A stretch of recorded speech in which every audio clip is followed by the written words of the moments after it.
Welcome. We are live on a Monday morning. This is Grapsody. We're here to run down the card for AEW Worlds End. Grateful to be here with you guys one last time Mhm. for 2025. Here with my co-host, Righteous Reg. How are you this morning? It's your favorite rapper, your favorite writer, your favorite podcaster, Media Man, Righteous Reg, and it's the end of 2025. Phil, it's been a wild one. It's been all over the place. It's been a roller coaster of emotions and things in life, and happy to make it here today to talk about this super fun show that you were there live for in Chicago on Saturday night, World's End. Yeah, ended up being a pretty good weekend. Very Mhm. busy. I felt like I was out and about a lot, but yeah, it was a good show. I really enjoyed the show. I don't want to belabor a lot of things with again, what I was saying on the podcast, just like the energy around the city and the energy around the Bears is just so different, man. Like there were so many Bears fans in there. Like I noticed as soon as I walked in the door, there were so many Bears hats, so many Bears jackets, and so I wasn't surprised. Well, I kind of was when the Green Bay sucks chant broke out Mhm. multiple times throughout the show. I was like, yeah, the energy has been very, very different since we beat the Packers coming into Christmas week. And then had a really good game Sunday night. Didn't manage to Mhm. get the win, but yeah, confidence level in the city is just crazy. Listen, it's high. That was a little bit of contention on the internet with you guys with the Green Bay chants, and people were like, you should be focused on the match and what's this and what's going on here. But like in the UK, they do stuff like that and people like it. And in different regions, the same type of thing happens, and people are like, that's fun for the moment. So I didn't understand what the hate was. We'll get into it when it comes to other matches, but I honestly feel like a lot of the conversation around the crowd was a big exaggeration. Some of the talks about how quiet the crowd was for certain matches, it did not feel like that in the arena. And when I rewatched some of the matches, I was like, "Oh no, y'all are bugging." Mhm. I think people are very much overreacting to certain things. I do think the crowd could have gave it up for some of the matches a little bit more, but there's a big difference between saying I wish the crowd was louder and saying that the crowd sucked all night because that's just not true.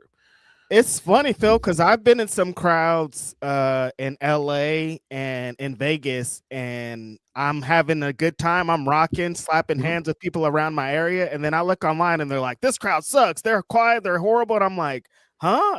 It's always a question mark for me because the energy in the building feels like something different. I'm like, is it mic'd wrong or like what's the situation here? There's some kind of disconnect in certain areas. Yeah, yeah. This was a very Chicago crowd Hmm. from my experience in it. I just think people have this idea of wrestling crowds that I don't know. I think a lot of it is just it's overdone. It's just everything had to be discourse as always, and it's just like not really that serious, man. Kind of how I feel about it. I was like, that was just a good wrestling show. Why is the Chicago crowd a piece of contention here? Exactly. But yeah, I had a very good time at this show. Hmm. I actually went back and rewatched a good chunk of it this morning so that it was fresh in my head. Hmm. Um, so let's go ahead and get into it. We got Yeah. uh, a pretty long card. I think you'd expect this at this point. Tony Khan wants to make sure you get your money's worth. We started with the pre-show. We got four matches on the pre-show. Sisters of Sin took on Hyan and Maya World in the first match. I thought that this was a pretty strong way to open the pre-show. This match was pretty good. This was another reminder of what Sisters of Sin bring to the table as a tag Hmm. team. And High and Maya World, I thought that they performed very well. Um, they showcased what both of them can do separately. Maya World, I think, is going to be she's going to be a lot of people's favorite wrestler. Give it about a year. She's going to be a lot of people's favorite wrestler, man. She's so fun to watch. Um, Sky Blue in her hometown of the heel hit one of the cleanest cold blues I've ever seen her hit. That was crazy. Beautiful. Hmm. Yeah, this is exciting for me, Phil, in a number of facets in this match. I'm excited to see Sisters of Sin do more, have more opportunities like this, so they could get closer to those championships because I think they definitely deserve a run here in the future. Hyan and Maya, having a performance like this after the performances that they've had in the last couple months here in AEW, off of some opportunities and things that talk crazy, they never let any of that get to them. They're just like, when should we show up? And we're going to kill it in these matches. And that's exactly what they did here. Feel like the vibes that I got originally from Willow Nightingale years and years ago, those are the same vibes I get from Maya. Like, I'm like, one day everybody's going to see Maya and be like, who is this person? Like, she's such a radiant wrestling personality. Her move sets off the hook. Like, she's dope on both sides of the ring. So, like, she's definitely next up. Super excited for those Texas girls. After the show, they announced that they are all elite, Phil. Yeah, Tony announced that they're officially all elite during the show. I think that's a great signing. I think that's a good addition to the division, and because you bring in a tag team that now the audience knows, and then eventually, Yep. you'll see more of them as singles wrestlers. Both of them have a resume as indie wrestlers, as singles wrestlers. Of course, Hyan in Texas as a part of reality wrestling, Super and some of the other talented. stuff she's done. And like I said, Maya World has been on fire this year. So yeah, I think it's a great signing. I'm glad that he pulled the trigger. I will say I hope that people move on from bringing up Nixon every time they talk about these two. You don't need to do that. I think this is, they stepped up. They got a great opportunity, and great for them. This was their first pay-per-view appearance with AEW, and then they got signed later in the night. That's awesome. We don't have to keep saying that those two fumbled a bag. No, forget that. That's not what this conversation is about. Talk about an opportunity, though, Phil. Your first pay-per-view for both of them in front of a Chicago crowd. Hot, like, wow, what a way to end the year for both of those ladies who had an incredible year too. And like you said, when they're gonna cook as a tag team, when you get them individually, they're gonna add something even more to the women's division. Super exciting. Yes. Shout out to Kimberly in our chat. She said, I had a wonderful time at Worlds End. Of course, I was proposed to right before 0 hour, so I am biased. Congratulations, Kimberly. That is awesome. I did see that on social media during the show. Congratulations to you guys. Congratulations, Kimberly. Like, what a way to have a day. I'm sure you did. You got proposed to, you watched a crazy show. Congrats to you and your person. Like, what a great way to end the year. I'm excited for so many people. Yeah. Next up, we had Eddie Kingston versus Zach Gibson. Zach Gibson started coming down with his usual bit where he does the Liverpool's number one soon to be recognized, and he didn't get it to finish it before Eddie Kingston came out and interrupted him and started the match. A lot of this match was Eddie Kingston having to deal with Zach Gibson and James Drake on the outside with his pesky scarf. But yeah, I enjoyed this for what it was. Quick, like 5 or 6 minute match. And it really set up the return for Ortiz here. I'm sure we're going to get some tag matches out of that with Eddie and Ortiz versus the Grizzled Young Veterans and some other teams. Yeah, I love this just being the setup for that. Essentially, Ortiz made us return again. I guess he returned a few weeks ago or something during sometimes. But seeing those two together, I think is going to be great for the both of them, because the Eddie Kingston and Hook thing was weird. It's like, what are they trying to get together? I know they were building to something, but it's like, I'm not mad at Eddie having a homie, and definitely Ortiz could be the homie because I think he's a tool that should be utilized. We know how his tag team before was. They were amazing tag team. And I like to see it again here with Eddie Kingston, and also let him go solo, Phil, eventually, because I think he's an asset, and I don't understand why he wasn't always kind of in the mix. Yes. I will continue to echo what I've been saying for about 2 weeks now. Let Zach Gibson talk, man. It's a big part of the package. I think, like, just let him come down and cut the promo. The fact that as soon as I said it, the Liverpool's number one, and a bunch of people already knew it. It's like, yeah, you got a built-in shtick with this guy. Absolutely. Yeah, just let him talk more. It's just like I was saying on the pod, I'm like, it feels exactly like Eddie Kingston. Like, if you just let Eddie Kingston go to the ring, wrestle, and go back, like, what are you doing? You got to let this guy talk, let him get his shtick over in front of the crowd, because that adds to the match usually. Yes. Yeah, this was pretty much what it was. Standard pre-show match. Yeah, We had team of Mascara Dorada and Bandito taking on Mark Davis and Rocky Romero up next. My big takeaway from this is uh, Mark Davis. Too many marks. Mark Davis is underrated. I thought yes, he was great here.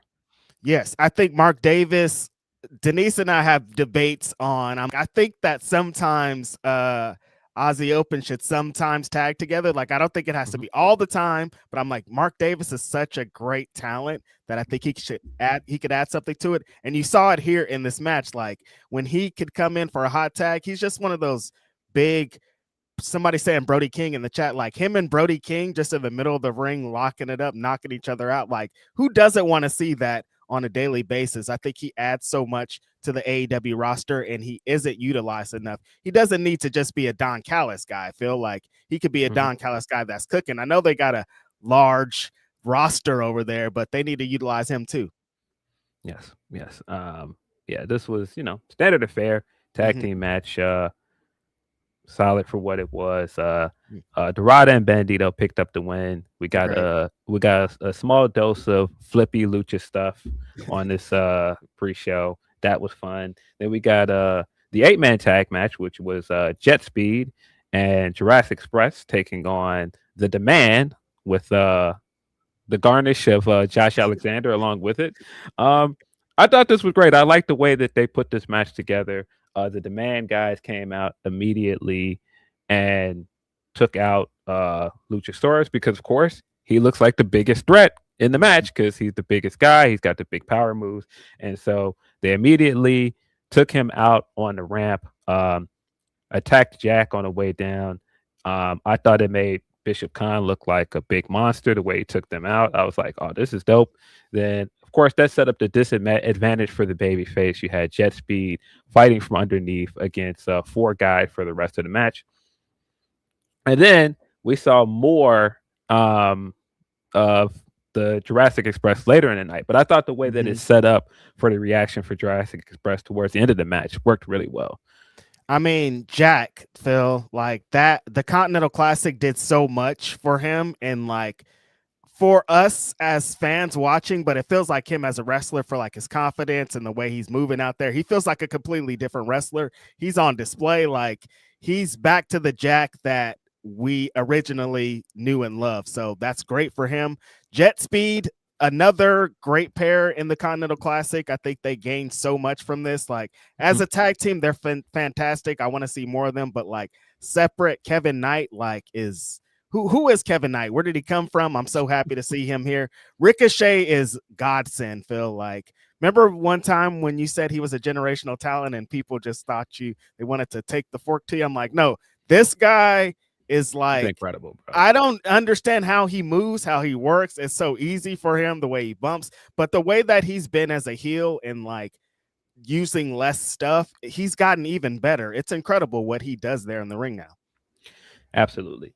But yeah, this was really the setup for this match was, like I Mm-hmm. said, to set up Jurassic Express coming back down. Eventually, Jack came down and he is fighting underneath with jet speed. He's getting them back into the match. Just when it looks like Ricochet is going to hit him with the spirit gun, then Jurassic Express music hits again. Luchasaurus comes out bandaged up, hitting people with the lariats, hitting people with the big power moves, sets up the win for the baby faces. Everybody goes home happy. Well, stays happy going into the pay per view. Yeah, I thought this was a lot of fun. This was a lot more fun than I expected it to be. Luchasaurus is really good at that spot, Phil. Like they think I'm down and out, but I come limping back, beat up, and then I get my choke slams off, I get my moon slots off, and it's over with. Like he's so great in that position, and I understand why they keep doing that. Yes. Uh, we got chat here. I'm going Mm-hmm. to find it. I lost it now. Here we go. From King Potato says, will we see more Grapsody pods on the new channel eventually? Want to see you guys keep growing. We haven't really talked about it, but I think we're toying around with the idea of doing like a a morning show on Mondays going Mhm. forward, because it seems like this is the spot where we usually do the pay per view reviews coming out of the weekend, and Yep. then we can do like Q&As maybe here. So we're toying around with the idea of doing a Monday show on this channel. So we'll keep you Something's gonna be updated. on the channel. Yeah, but yeah, we're gonna stream more here Mhm. next year. Definitely gonna keep doing these kind of live reviews here. But might throw some spontaneous streams in there as well. So we'll keep you Absolutely. guys posted. Everybody keeps saying they want to see us do a watch along, Phil. So eventually we'll get into something for sure in that front too. Yeah, I was laughing because when Denise and you guys announced you weren't doing a watch along, somebody was like, "Are you guys going to do a watch along?" And I was like, "I'm not at home, buddy. Not gonna be there. I'm not gonna be there." Oh man. So yeah, the good pre-show, man. Like they gave us like a lot of the stars in the C2 that we weren't gonna see on the show. Bandito, some favorites. A good way to lead into a show. That go home happy thing got me, Phil. That was not went home happy at the end, but like after the pre-show. Yeah, heading into the night happy, I suppose. But yeah, send us super chats. That's the best way to get your chats read here. We'll continue to stay updated in the chat, but started the show with both of the Continental Classic semifinals match. Opened the show with big, highly anticipated matchup between Kazuchika Okada, Konosuke Takeshita. Yes, sir. I thought with the way that this match was hyped up that the energy would be a little bit different. I thought that the match itself would be different. And it really feels like we got an appetizer for what is going to be eventually the bigger match. And I don't quite know how I feel about that. I don't think it's a bad thing. But I thought that this match was good up to the finish. I thought that this was phenomenal in ring. What you'd Yeah. expect from both of these guys. Um, wasn't thrilled with the finish, but again, I think we're saving the real big match for later on. Yeah, I think in moments this was exactly everything we'd ask for. It's like the guy that's been the guy in Japan, now he's the guy over here against the guy that they say is going to replace him. Takeshita was like trying to murder this man at so many points. He's like, I just want to finish it here at this point. But Okada is Okada, veteran. He kept getting out in different positions. I love the chunk of the match. Before they got to the finish, I was like, this is a great match. Everything's great. I was anticipating what was going to happen, Phil. We had talked about it on the pod. It's like they got Wrestle Kingdom coming up. Mm-hmm. What could they potentially do here with these two individuals? And the finish playing into later in the night is layered in how I felt. I was like, okay, I like that it played into later in the night. I think that's a good story to tell, but I don't like that what happened here. Okada goes into the corner, gets a screwdriver, hits Takeshita with it. That's the finish. I screamed. That was the first moment of the night that I screamed. And I was like, just like that, Phil, it felt like an appetizer because it didn't feel long enough. And there was so many more things that I know these guys can do. And I'm like, they just let them.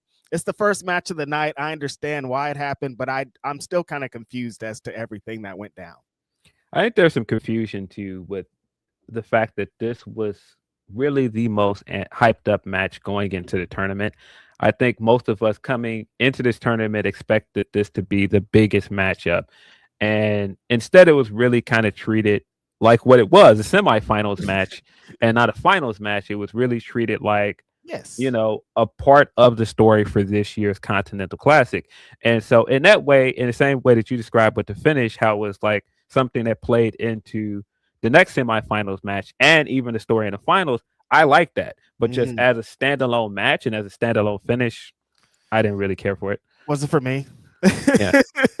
But yeah, the match itself was phenomenal. I mean, these guys, they killed it. I thought that like the back and forth between these guys, Takeshita at several points getting to the point where it's like, yeah, I'm sick of this guy. I've been waiting to get this guy one-on-one, and he's hitting him with like the crazy strikes. He's hitting him with the knee strikes and stuff. Um, some of the counters here were great. Um, Okada every time. If you're not on your game, and it was several points in this match where he did essentially the look at you Mhm. emotional, um, and he caught him several times because he was frustrated, and he would catch him with a move Yeah. or catch him with something. And so when he does use the screwdriver, it felt like, oh, I keep catching this guy with things, but this guy really don't like me. He's really Mhm. trying to win this match. He's really trying to come after me. I got to get this screwdriver and get this guy out of here. And just the way that he handles it, I will say this for the finish. Yeah. What it did for Okada as a character, I think it worked very well. I just wasn't a Yes. big fan of the execution of it. It seemed like the crowd was a little confused at one point because the match just kind of ended abruptly. Mhm. Um, and just like the execution was like how Okada pulled it off, and then it was like, wait, the ref didn't see that. He was Right. standing right there. Like I said, wasn't really a big fan of that, and also not a big fan of that kind of stuff happening in the Continental Classic. But that's okay because it's going to play into Right. the rest of the tournament for the night. But like I said, for a match that I was very much looking forward to, um, it did live up to the heights that I expected. I still really enjoyed this match. Mhm. I thought it was a great opener. This tournament was like built off of this match essentially though. Yeah, Phil, like when they announced these two guys are going to be in it, a lot of us thought it was going to be the finals. A lot of us thought it was going to be played out a little bit differently. And like they played it out like a dynamite angle. And I'm like, I'm not mad at that, but like I wanted this to be something else, I guess. And they gave yeah. me a lot of what I wanted. But again, it's like I know we're going towards the next match, but these guys could have gave us a great match and then another match on the next match. It doesn't have to be like an appetizer. Every match could be a full course meal, but you know, that's another story for another day. Yeah, if you're expecting this to be like a main event level match, that's not what this was. This was what it was. It Right. was a finals match. It was an opening match. And in that way, I thought it served its purpose very well. And I thought It it worked. set up a lot of the stuff for the rest of the night very well. I just was with the hype for this match. I wasn't expecting that finish. So, It's but so it's fine. funny. It's so funny that it's like they're doing storytelling in this wrestling match, and we're just like, we needed more wrestling. I'm like, wrestling, that's how wrestling is, though, sometimes, you guys. Yeah, Kazuchika Okada picked up the win with the He did. screwdriver to advance to the finals. Next up, we had John Moxley versus Kyle Fletcher. Um, this match was incredible, bro. Wow. Like in the arena, like the reaction to this match, like the atmosphere for this match was fantastic, and I came away from it thinking, I'm sorry I doubted you, Mox, man. I was Yeah. wrong.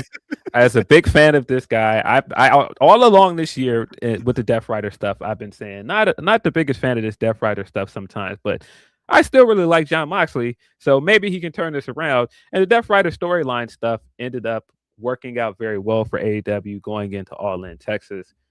Um, but John Moxley as a wrestler, John Moxley was the MVP of this pay per view, guys. And Absolutely.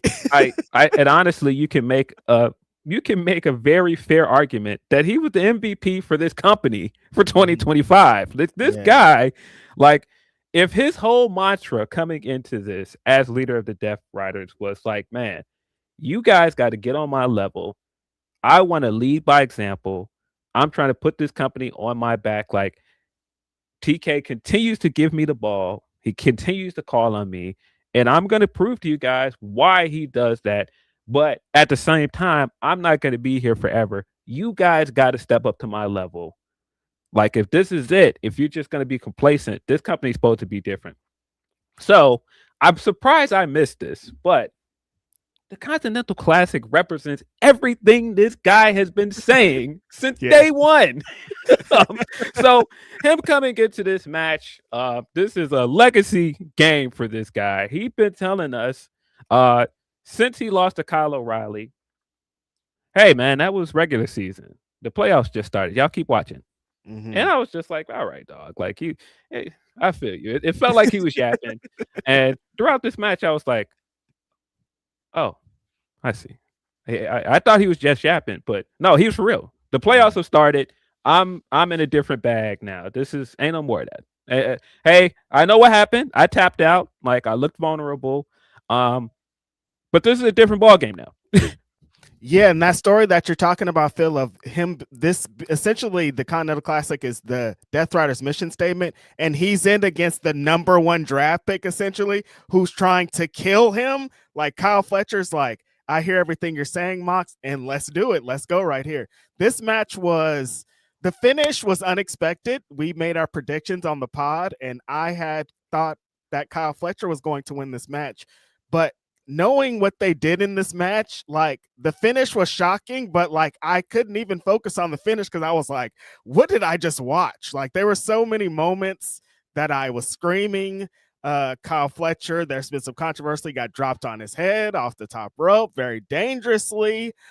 He's that's just the type of wrestler that he is, though. I think that the story that they told of Kyle Fletcher attacking Mox's leg because he knows that he's susceptible to the ankle lock and submission maneuvers, and Mox trying to navigate around that. Mox breaking his tooth on. I just watched that again this morning before we started the pod, and you can hear the clunk of his tooth on the ring steps, and it's just like, how did he continue? He had an amazing match after that. Like that was the beginning of the match, and then he was like, all right, let's go. Him becoming what when he first went to New Japan, Phil, after WWE, this is the guy that he wanted to be. Like I think he was like trying to think of who he was as Dean Ambrose going into becoming Jon Moxley. In that little transition phase, he was trying to figure out, how do I become this like complete wrestler that could do it all? This match, this Mox right here, I was like, who is this guy? Like this is 99 attribute Mox. He is on fire. He's selling, but also he's fighting hard. The lariats in this match, I was like, is he trying to kill Kyle Fletcher? Like, what's going on here? The storytelling in this match I thought was exceptional. Jon Moxley being the, I was a heel, but now I'm actually living in the world that I was fighting for, and this guy's trying to kill me, but I'm also having the best time of my life. And also, I want to win this. Like, what a crazy story. I didn't know that they were going to tell that. I didn't know that the Continental Classic final was going to be about the redemption story of Jon Moxley, Phil, but I'm not mad at it. Yeah, I thought it was handled very, very well. Coming into the tournament, Mox looked the most vulnerable he's ever looked. It looked like his crew was ready to turn on him. If people notice, this is the first time we've seen Mox do his entrance, and Marina was not there. Marina was not hyping him up before he came in, and I was just like, what does that mean? And Brian called attention to it on commentary. I was like, interesting. It just feels like the Death Riders were looking at this the same way. Like, all right, dog, this is a legacy game for you. You got in this tournament. We're not going to help you win. All of this stuff with Darby, we took Darby out. We got Darby out of the way. All of this stuff before, like, you lost to Kyle O'Reilly at the last pay-per-view. That's where we're at. Like, when you don't have our help, like, you just give up. Yeah. So he looked more vulnerable than ever. Like you said, it's acceptable to the ankle lock. Kyle Fletcher, of course, took advantage of that multiple times throughout this match. Tries to lock in the ankle lock. Like you said, Mox broke his tooth at one point in this match. When he's locked in a single crab, I think that's when I first noticed it. I didn't notice it in the arena watching it, but when I rewatched it, that's when I first noticed it, because he's very clearly bleeding while he was on the mat, and he fought out of it. I love the continue through line with Kyle Fletcher that he's still making the same mistake, that he still is not just trying to win the match. I want to hurt you. Yeah. And he at one point locks in the ankle lock, and he overcommits to it because he's trying to hurt him and he's trying to rub it in. And when he does it and he over rotates, Mox wraps him up, gets him in a sleeper hold to get out of it. Like you said, he was using a sleeper hold quite a few times here, locked in the sleeper hold at one point on the top rope, came off the top rope, was a sleeper suplex. Fletcher landed clean on the top of his head. It looked disgusting. Please be okay, sir, because that looked horrible.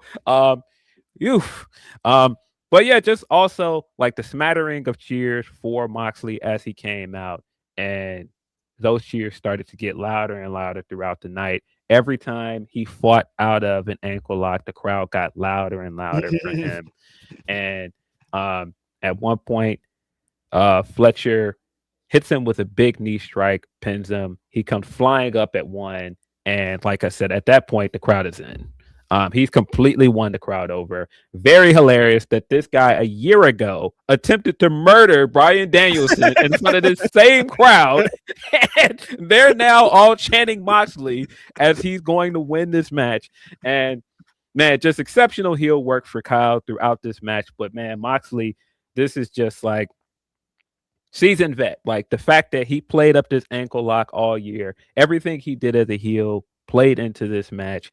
And by the time he does finally go for the final stretch of the match, goes for the paradigm shift and eventually the Death Rider to win. Um, yeah, I was looking around like I can't believe this. I thought Kyle Fletcher was going to win, but what a match! What a finish! I thought that Kyle looked incredible in defeat. Like you said, the screwdriver played in at one point. When it looked like he couldn't win, Kyle goes to the rope, goes to the corner, and is looking for the screwdriver that Okada used. Sorry, one was a bulldog. Sorry, but yeah, goes looking for a screwdriver. Can't find it. He's like tearing up all of the ropes trying to find it. But Okada used it and threw it under the ring later. And of course, that's going to play into some stuff between Okada and Fletcher later. But I also really love the idea here that, yeah, Okada won in the first match of the night by cheating. But yeah, the second somebody else got a chance to cheat later in the night, it didn't work. You got to win on your own. It's the Continental Classic. But big win for Mox. Did not expect this, but I loved it. In the arena, the crowd was into it. I thought like the crowd reacted some of the loudest throughout the night for the Continental Classic matches, especially the stuff with Mox. And how can you doubt Mox in Chicago? I should have known that. When he won this match and headed into the finals, I was like, oh yeah, he kind of does this in Chicago. If people don't remember, at the first Revolution in 2020, that's where he won the AEW World Championship for the first time. The first ever Forbidden Door, he took on Hiroshi Tanahashi in the main event. That's where he became interim AEW World Champion. And then won the IWGP Championship for the first time in Chicago. At Windy City Riot. So I was like, oh, this guy's on a different level in Chicago. Why did I doubt him? Yeah, that was like the relationship he has with Chicago. I understand why they rallied behind him. They've seen some of his greatest moments here. Phil, I always think every time the one count kick out is not going to work. Eventually, it's going to die out. I thought it was over. And then I saw this and I was like, it's not over. You guys reacted like you had seen the craziest thing of all time. And that's what a one count kick out is all about. Mox rallied after that, and that's what got him to win the match of like Chicago's support. And then that's kind of what played into the rest of the match, the rest of the tournament, rest of the show for him. That coming into play with the screwdriver and all that, I like that for Kyle Fletcher because a lot of this tournament, anytime he got his eye off the ball, that's when he lost the match. And like he never recovered. Even in his last match, he still was going for the same thing. Like he could have just killed Mox in the middle of the ring with the move, but he's like, nah, I got to get the screwdriver, got to get some blood, I got to finish this guy off. And it came to play in why he lost in the match. But Kyle Fletcher had a tremendous tournament. I think he's another one of those guys that this tournament benefited so much from, and he already was out of here. He's extra out of here. Like the heel work that he did in every single one of his matches was insane. The offense that he had throughout it was incredible. Like this guy is ready for a world championship off this field, but super surprising result. My second time screaming in the night, right? Back-to-back matches. I was like, this night is starting off insane, Phil. Completely opposite of the way I thought it was going to start. Yeah. That Mox kicking out of the brain buster to set up the Death Rider, and then he locks in the bulldog choke, and Fletcher does not relent. He ends up passing out. Um, yeah, could not believe this. Like, what an upset. I could not believe this, especially everything coming into this match. I was like, oh, he's gonna lose. Those guys are gonna jump him out of here.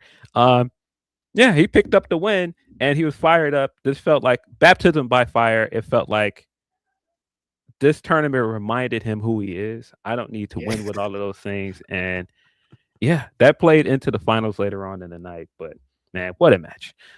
Super interesting story that Brian was telling on commentary too, because he was kind of turning the corner on Mox too, because he like just likes that fighting spirit shit. He's like, look, I know this guy tried to kill me, but the performances he's had in this have brought me back, kind of. So was telling a really good story. That's what Brian Danielson adds to commentary.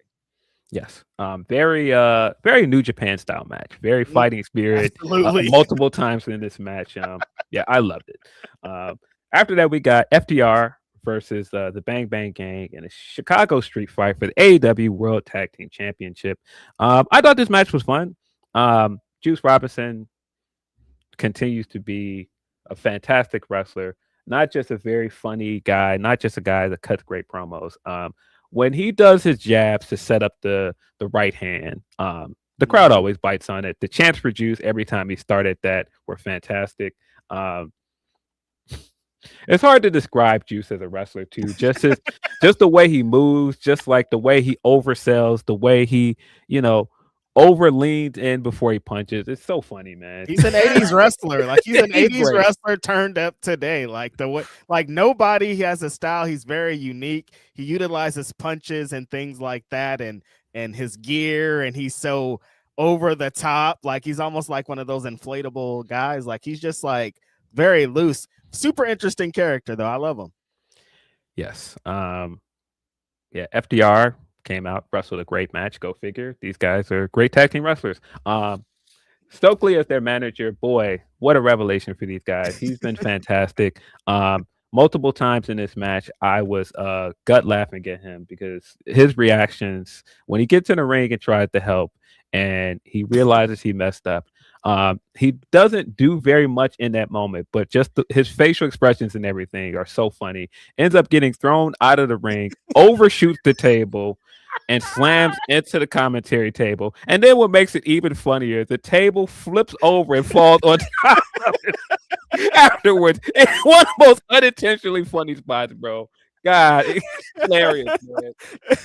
It had to happen like that to Stokely. He couldn't just fall back onto the table. Nice bump. No, he overshot, hit the announce table, and hit a bunch of things on the way down. Landed. I'm like, what happened to Stokely? How did this happen? There was a moment where Austin had the trash can top on his back like a turtle shell, and he was running around, slamming his back onto things. And I was just like, there's a lot going on. That cash bump, Phil, with running through tope table bump thing that he tried to catch.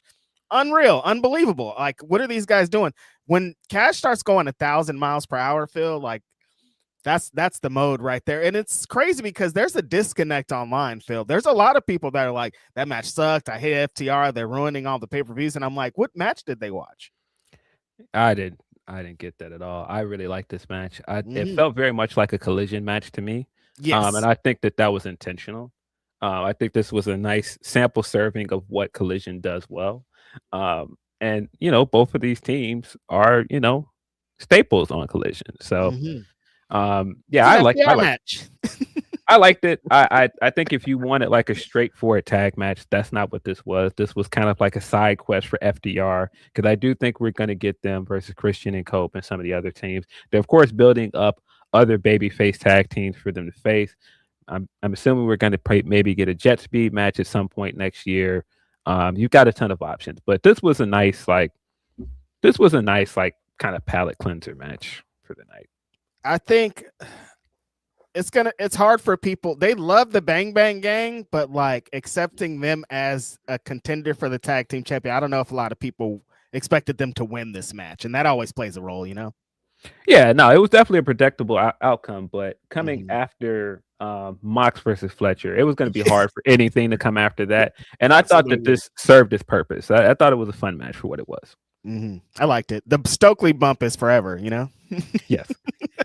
um, I thought that the women's tag match was much better. I thought that the Oh, yeah. women stole the show in their tag match. The Babes of Wrath took on the team of Mercedes Moné and Athena. Straight away, a lot was played up into the miscommunications between Mercedes and Athena that eventually played into the outcome of this match. What a great match, man. Yeah. Mercedes and Athena, I loved everything that they did in 2025. Just warmed my heart. Having Athena featured on so many prominent AEW shows, I think is definitely needed. The way that they work as a tag team before the miscommunications is always like, why don't you guys just do that? But then the miscommunications are like, I'm going to get a match between them. So more miscommunications. Willow, when she turns on Phil and she starts pouncing and she's throwing people all over the place and she's dropping people on their heads. I don't know if there's a lot of people better.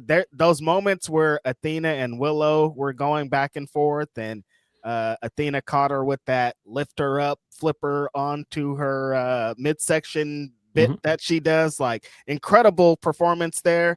Harley Cameron, Phil. This was almost the Harley Cameron match, it felt like. Don't you, Phil? Yeah, Harley had some big spotlight points in this match. She hit like some big moves on both Athena and Mercedes at one point. She was rolling on offense. That big double crucifix, that was pretty hard. Yeah, that was hard. I think like one of my big takeaways, and I'm surprised a lot of people have not noticed this. Mercedes had a dominant run, but the way Mercedes was winning her matches, how she was narrowly escaping people, and how she was, basically countering people and setting up some of these wins. People are catching on to her. You can see it, and you can see in this match how much hungrier Athena and Willow looked. There was a sequence between Willow and Athena where I was like, yo, these two, like Athena was like flipping out of all of the moves that Willow was trying to set up. She tried to set her up for the Death Valley driver. She flipped up out of it, came back and sets her up for that knee strike she does. Yeah, I was like, bro, she fast. Get Athena on the main show. She's so good. Oh my gosh, she's so good. Like, whoa, I don't know what we're doing if she's not on the main show in 2026, bro. Like, she's just so good.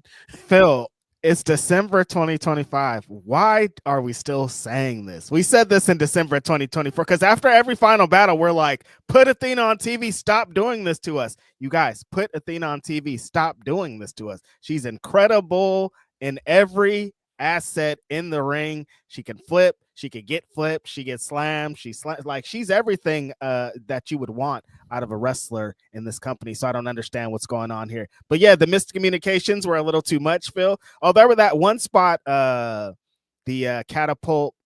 They try to catapult Athena and she catches her with the cutter. Just a great spot. I just want to say that. Yeah, some of the tandem moves between Athena and Mercedes looked very good. I thought that when they did work together, they looked strong. Like there was a point where Mercedes is setting up a match, move off the top rope, and Athena's like, "Come on, let's go." And it felt like a lot of times Athena was like trying to call the shots in this match and trying to motivate Mercedes to snap out of it, and course, that did not end up working out for her. I noticed that one of those moves benefited Athena a little bit more. That power bomb suplex thing. I'm like, Mercedes is getting hurt in this double team move, I think.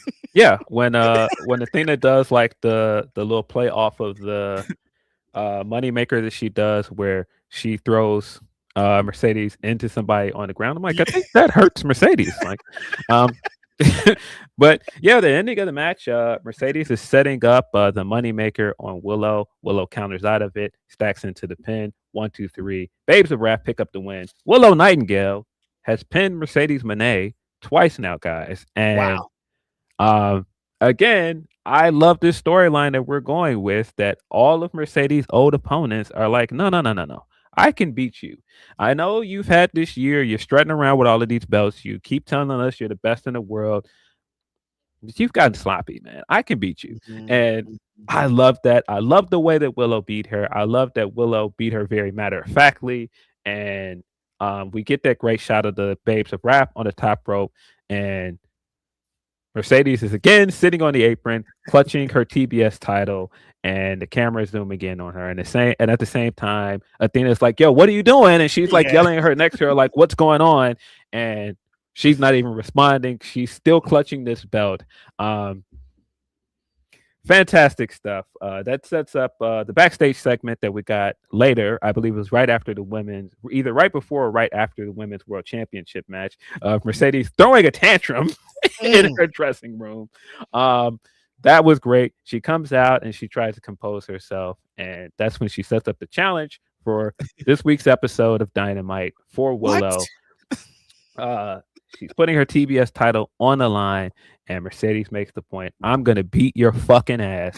Um, I thought that was great. It continues to put over the Descent, Kills me. and I love now because Willow's picked up this win. People are gonna think this is it. This is how she loses the TBS title. I'm not so convinced, guys. I do I think can't that be. Willow could be the one that beats her. She should be. I don't think it's gonna happen here, though. Not right now. I think the Mercedes is gonna cheat to win on Yeah. Wednesday. I think something's gonna happen. I don't think we're done with Mercedes and Athena. Mm-mm. I kind of feel like we're gonna get the triple threat match. I still believe that's the direction. I think we're probably gonna get Mercedes versus Athena and Willow, possibly at Revolution. That feels like a better outcome with all of this to me. And I think that's when Mercedes will lose it. But yeah, I don't think the TBS championship yet is the one that's going to be gone in this whole scenario. I thought it was interesting, just like a clean ass pin for Willow. I'm like, oh, that's Yeah, super surprising. And then announcing a title match between the two immediately after, I was like, okay, this is another surprise because, like Phil said, I think Willow is on that list of could defeat Mercedes for the TBS championship at New Year's Dash in a few days, though. I wouldn't bet against Mercedes. I think that she is going to try to start the year off hot, and I think that is the way to do it. And I mean, yeah. this is a Tony Khan specialty, though, Phil. Make a champion a champion. So, I mean, the odds might be against Mercedes at this point. It could go either way. And I wouldn't be mad at Willow beating her No, on Dynamite, but I something about it's telling me that something about it. we're getting into that direction with Mercedes where she's getting more desperate, and it's more of what we saw from her on NXT as a heel champion. I don't think we're done. I don't think we're done with her as TBS champion yet. I think we're gonna at least make it to Revolution, would be my guess. But if Willow does win this week, I would be all for that because I've been saying all along I think Willow should beat her for the TBS title. Definitely, but like being double champion right now, I'm like, that's gonna be that's a great feat for Willow, but I don't know if that's. I just don't know. It's interesting. I'm gonna be stoked either way, and I'm sure expecting another dope match. So either way, it's gonna be great. Yeah, yeah, but great match. I think that the Babes of Wrath really needed a strong defense like this under their belt. This They was a got one. really strong match. I'm glad that we went back to this tag team of Mercedes and Athena because they were so much fun in the tournament. And man, like I said, they smoked this. Thought this was a great match. Yeah. No. Again, that double crucifix bomb that Harley hit was one of the highlights of the match. That was hard. Yeah, we got a couple of very generous super chats. Appreciate Mm. you guys. Hang on a second. There we go. Yeah, very generous super chat. Thank Uncle you, Doc. Uncle Dunk. He says, overall, it was a great show. Mox proves he's one of the best in pro wrestling. Being able to be an effective face or heel, similar to Seth.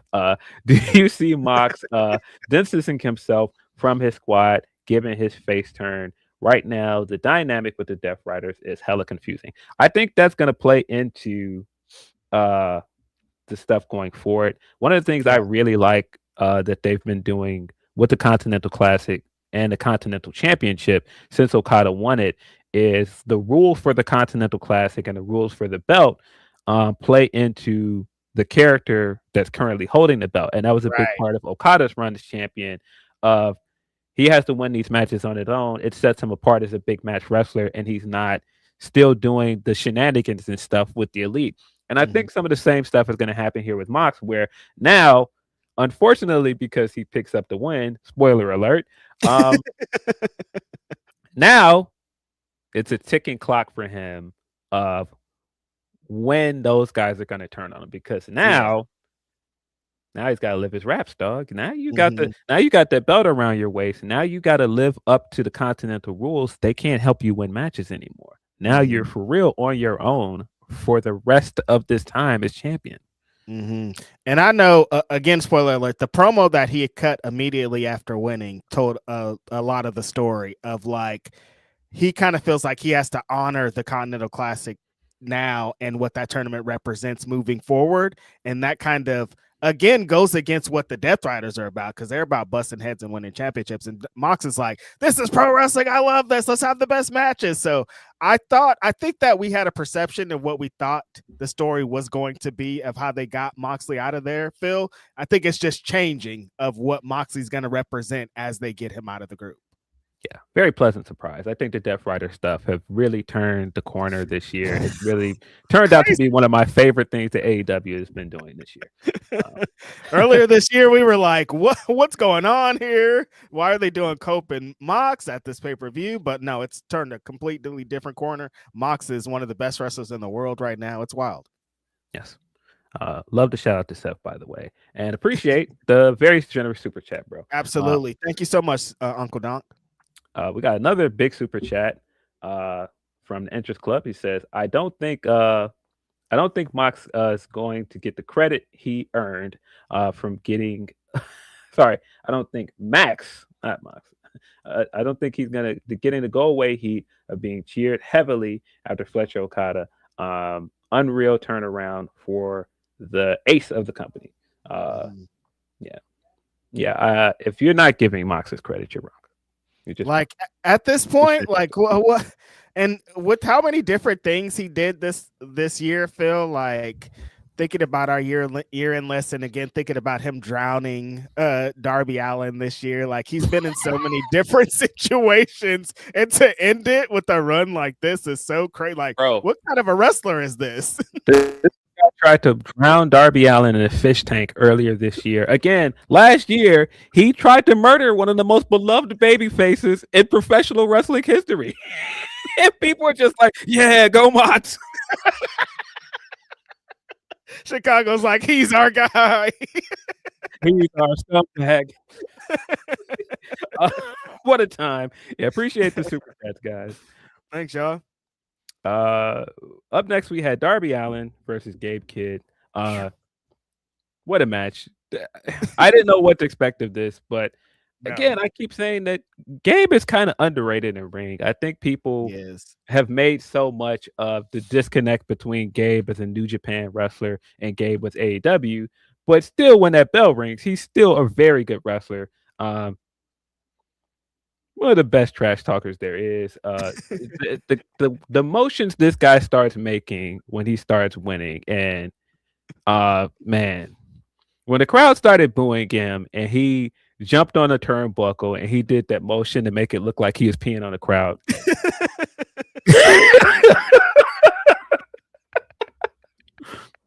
I just really like his style, Phil. I think it's fantastic, bro. It's such a variety on every show he's on. Like on the New Japan shows, on here it was such a variety. Like them starting the match with like these super hard ass slaps for some reason. It's like you get that in any other match, and like he was just trying to beat Darby Allin's body up. Like he's slamming him with clubs in his chest, kicking him in the back, like just trying to kill this guy in so many different moments. Darby gets bloody very early, and you're just like, what's going on here? They did a catapult into the steel steps and flew up, and Darby was fucked up.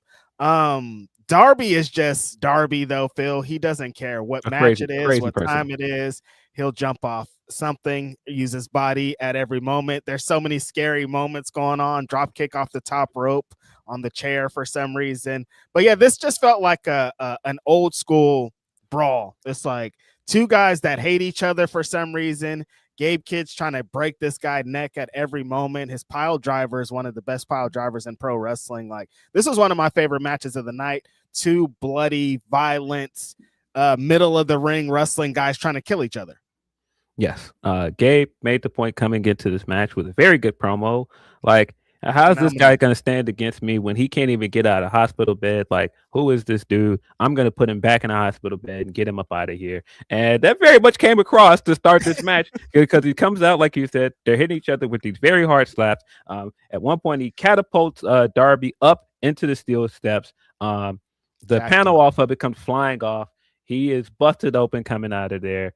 And Gabe is just reveling in this, continues to beat him down, flinging this guy around. I also have to say, Gabe is in fantastic shape. I thought he looked great last night. Wow.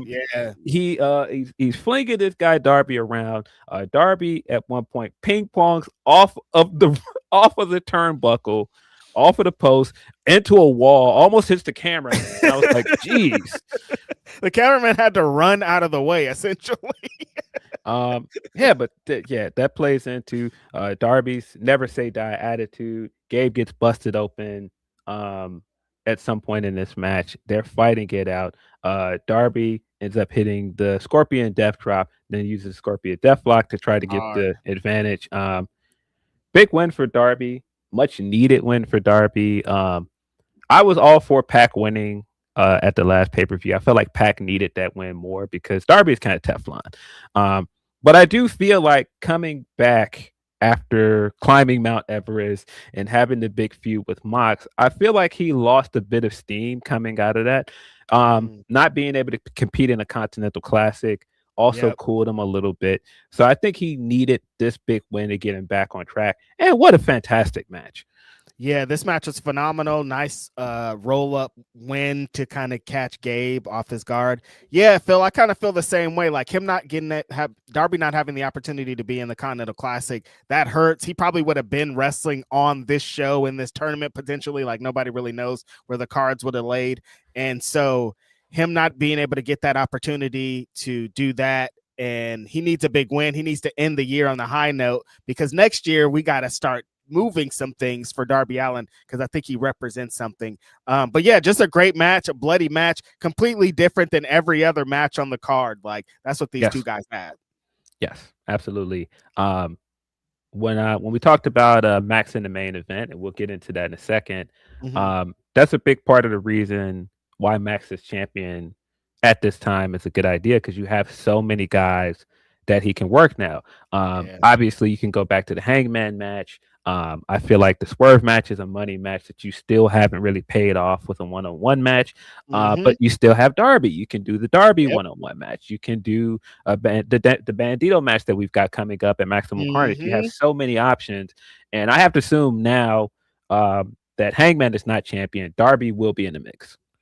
He has to be. Like, there's no way he isn't. And then Ospreay, we didn't even mention Ospreay. That's looming in the background. Like, Max does have a lot of people have been pitching him making it to All In London, and I'm like, that's kind of a long time. But what? Now you mention it and you break it down, he does have a lot of contenders. Yes, a lot of very strong baby faces you could put him up against in 2026. Up next, we had the Mixed Nuts Mayhem match. Tony Storm teamed with Roderick Strong, Mark Briscoe, and Orange Cassidy against the Death Riders, Claudio Castagnoli, Daniel Garcia, Willie Yuta, and Marina Shafir. This match was a lot of fun. Yeah. I know that Tony at one point made it clear he's not a fan of intergender wrestling, but I think the more he lets the women take part in these kind of matches, like the mixed gender matches, I think the more that's helped the women. And there's been a lot talked about of like how it's really like a 2-women division and how Tony and Mercedes really stand above everybody else. But I think what helped Tony in particular since the world title win and some of the other stuff this year is putting her in the mix with the men. And every time you put her out there with the men, it's like, oh, this is one of the biggest stars in this company. Look how they react to her. They reacted louder to her throughout this match than most of the men, which is incredible to see. That's really a testament to the work that Tony has put in with this character and everything AEW has done to present her as a big star. But I think Willow has also benefited when they put her in like the mixed tag matches or putting her in Anarchy in the Arena. I think that they should continue to do things like this with the women. And like another person that's in this match, Marina's benefited a Yes. lot from being featured in these matches with these guys. She's been featured with the men more than she's been featured with the women a lot of the times. And she's one of the best assets that the Death Riders have here. Her moments in this match with Roddy were like they would stumble into each other. And then she's giving it, she don't care. Like he, in his brain, Phil, he's like, I'm not really trying to do this. I'm not trying to get into a strike off right here, and Marina's already kicking him as he's thinking about it. That point where he chopped her back, I was like, this is wild. Like what a wild bit here. But yeah, Toni Storm is just a big star. I think that's what everything that's where it comes down to here. Like what she represented in this match, the parts with Orange Cassidy and her dancing into kicks and flips and bits. It's like, oh, you see her with Orange Cassidy, you see her with Mark Briscoe, you see her with the other big stars, and she doesn't look like out of place there. She's like, there's another star here too in Toni Storm. Yeah. When they came out and they were doing their entrance and Toni comes out last and she gets the big reaction, I immediately thought of the video of Toni when she came back as rookie Toni Storm, and she was like, "That's Mark Briscoe over there, Mark Briscoe." And now they're on a team. Look at this. Oh, look, continuity. But yeah, this match was a lot of fun. Super fun. Toni getting to take part in there with the men, and the Death Riders continuing to try to target her throughout the match, like she was a weak link on that team. That was a lot of fun. The interactions with her and Orange Cassidy were great. Orange Cassidy is hilarious because this guy's a legitimate hooper. You put him in there, he can have some fantastic, straightforward wrestling matches. But he's also an incredible comedic wrestler. And if you saw him on Indies, you already knew that. And this match was just such a great showcase of what he does well and what Toni does well. I think Toni has really emerged as a comedic wrestler as well. The stuff with Marina, where Marina is going back and forth with Orange Cassidy, she puts her hands in her pockets and she's using like the toe holds against him. I thought that was fantastic. The Death Riders ganging up on Orange Cassidy and jumping him was hilarious. They kept doing that little throw them into the corner and we all hit our spot and then we go around like a train thing. I was like, these guys are so hilarious.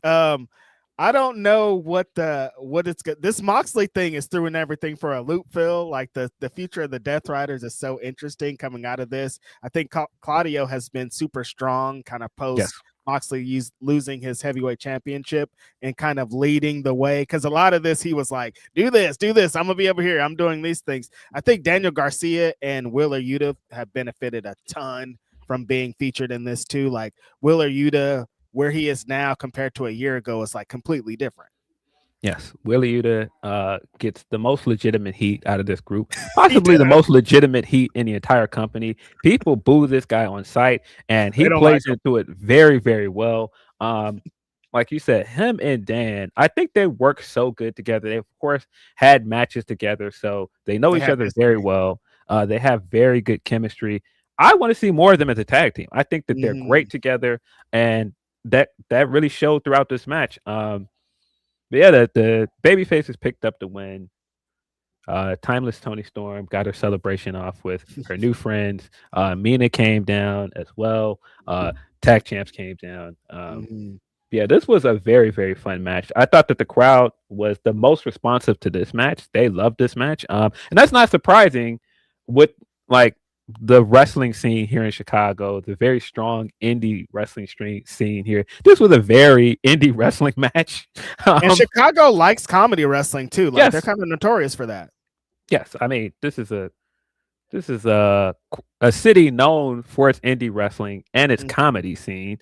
So yeah, this comedy scene. Right. So this went over very well with the crowd. Go figure. In the midst of all of this stuff with people letting us know how much they love to straightforward graps in the Continental Classic. Comedic wrestling is still It good. works. And that's why I keep telling you, variety is fine, guys. Like It when is. people are like, we don't like bits, get all of these like goofy comedy characters out of here, get the shtick out of here. No, it's okay. It's if you do these two things well, it does work. If it's funny and it works in the match, people are going to like it. Like it's always the most shared thing after a match if there's a bit like this. Like the Tony and Orange dancing thing, everybody was talking about that, and that's a bit. Yes. I popped very big this morning, scrolling through IG, and the only social media Tony Storm really uses is IG. And she had a story at one point where she got Dipset about it as the song playing over her picture. Very funny to me. I don't know why that popped me so good, but boy, was that funny. Tremendous. This is why she is who she is, Phil, for things like that. One of the greatest in the world right now. I love Tony Storm, man. Yep.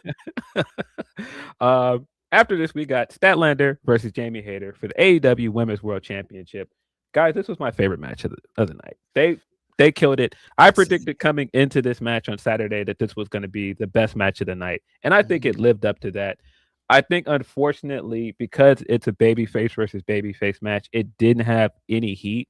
And I don't think that it got some of the reactions you would expect out of some of the other matches because of that. It was just a competitive back and forth match.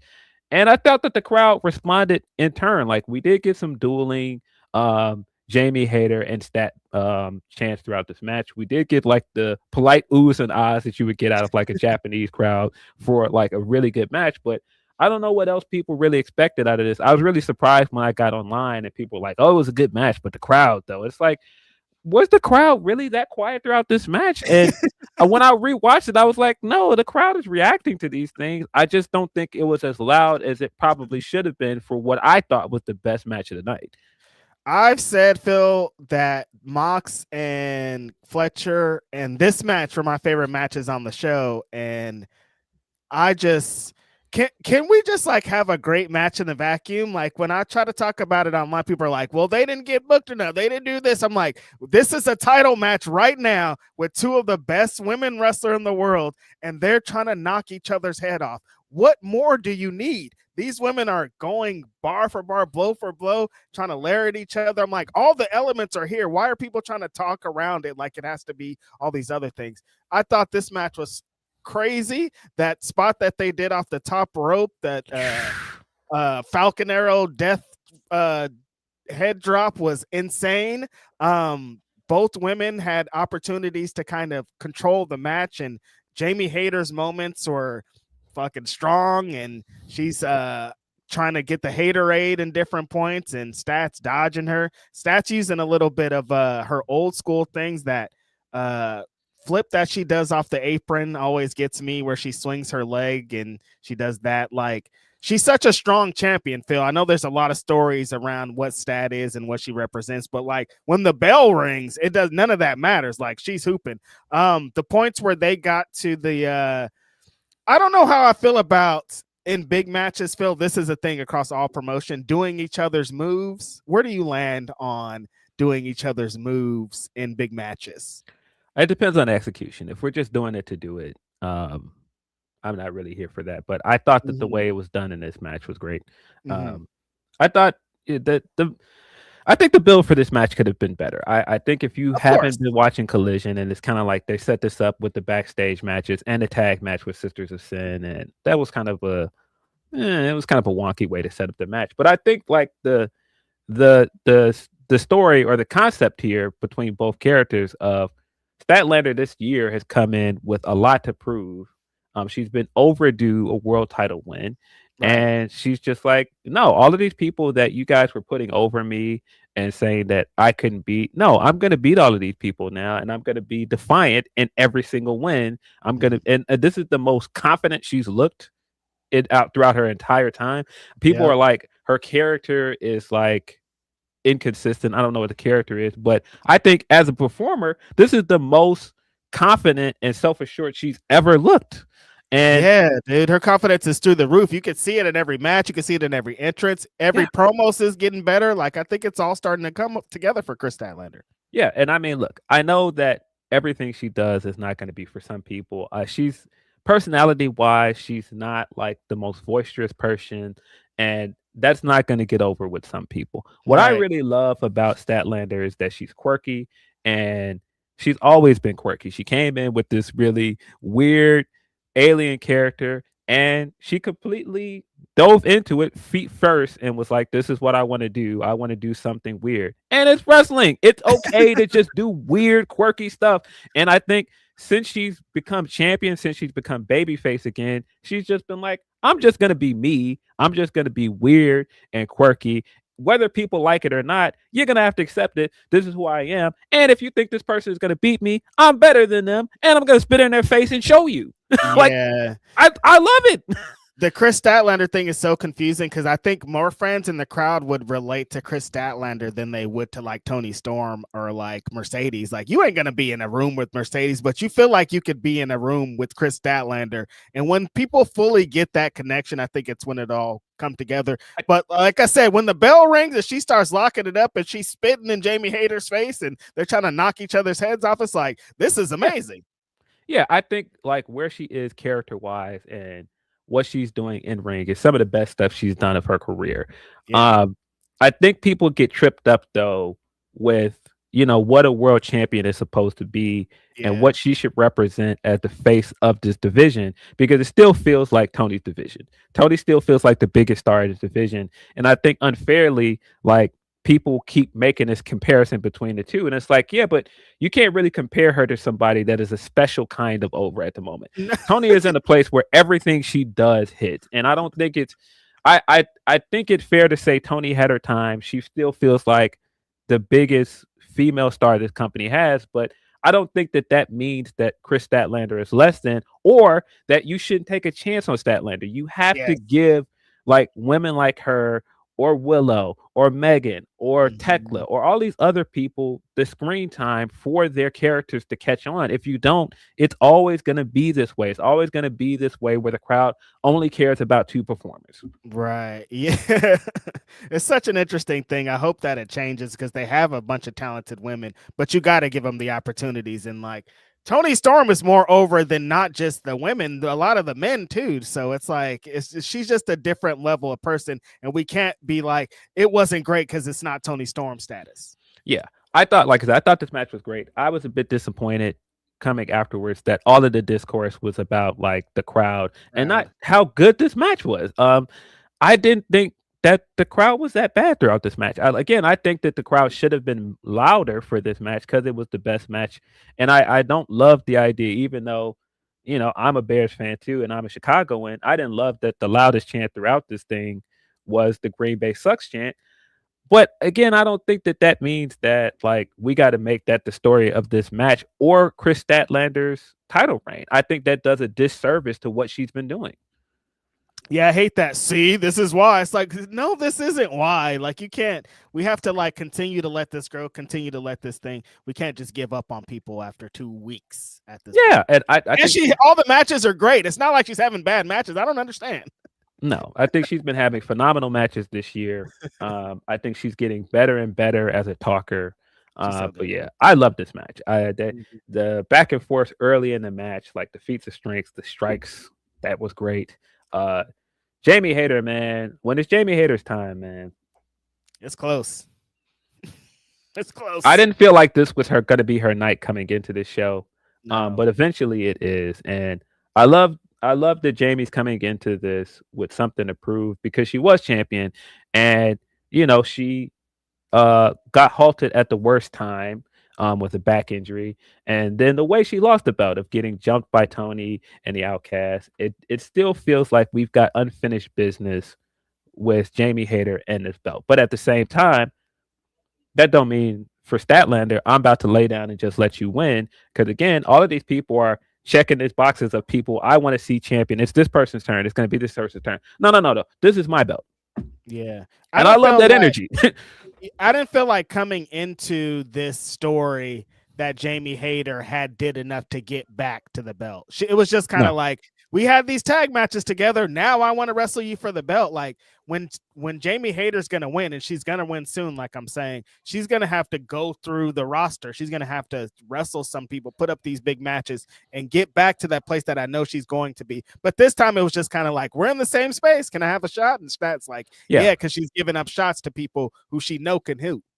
Yeah, and I think AEW could have done a better job of really presenting Jamie Hayter's motivations to want this match and to win, because she does have such a strong history with this belt.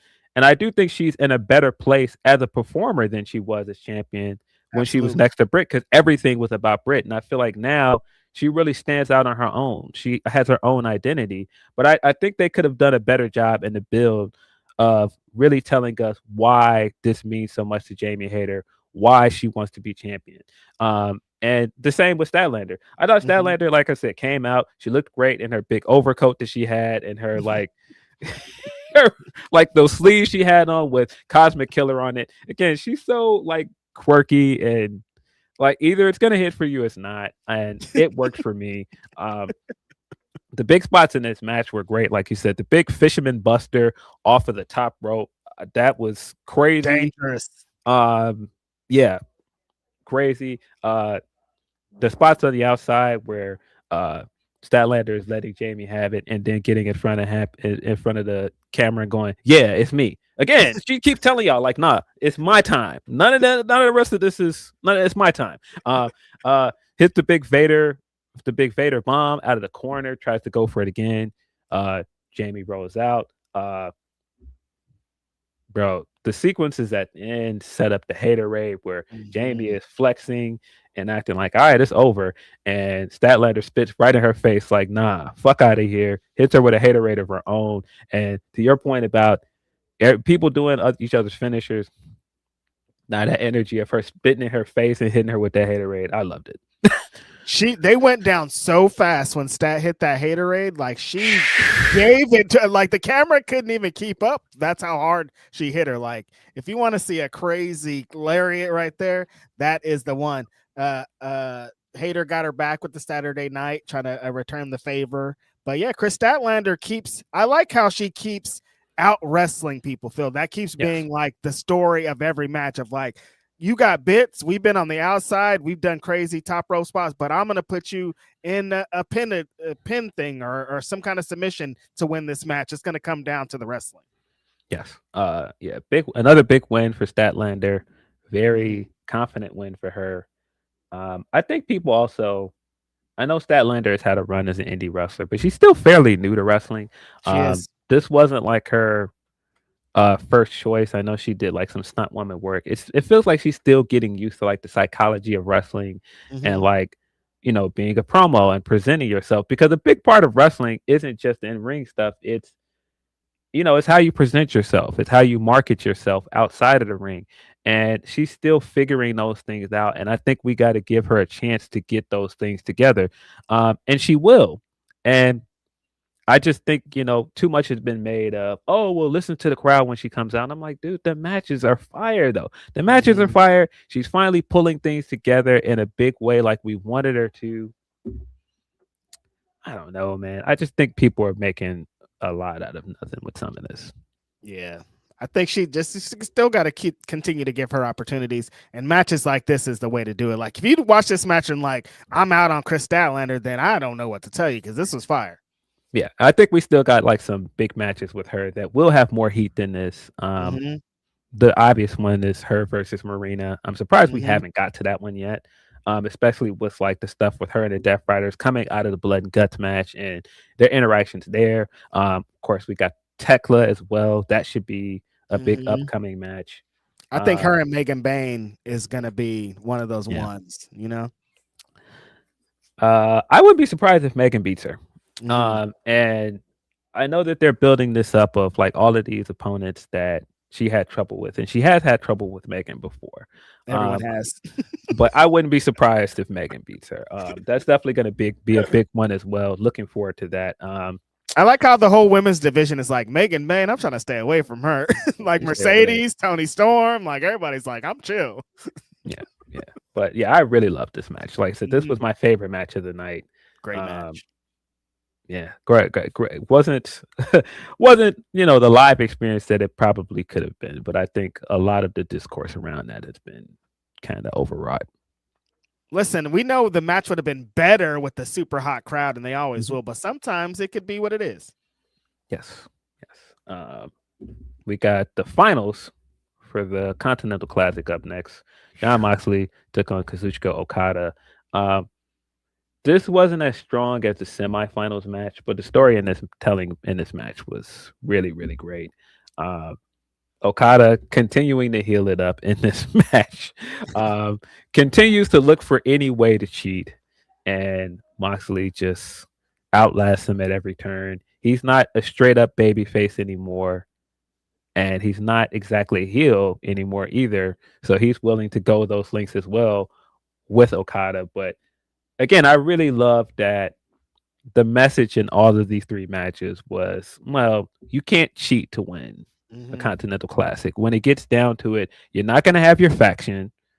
You're not going to be able to rely on shenanigans for the entire time. You got to get in there and you got to put it all on the mat.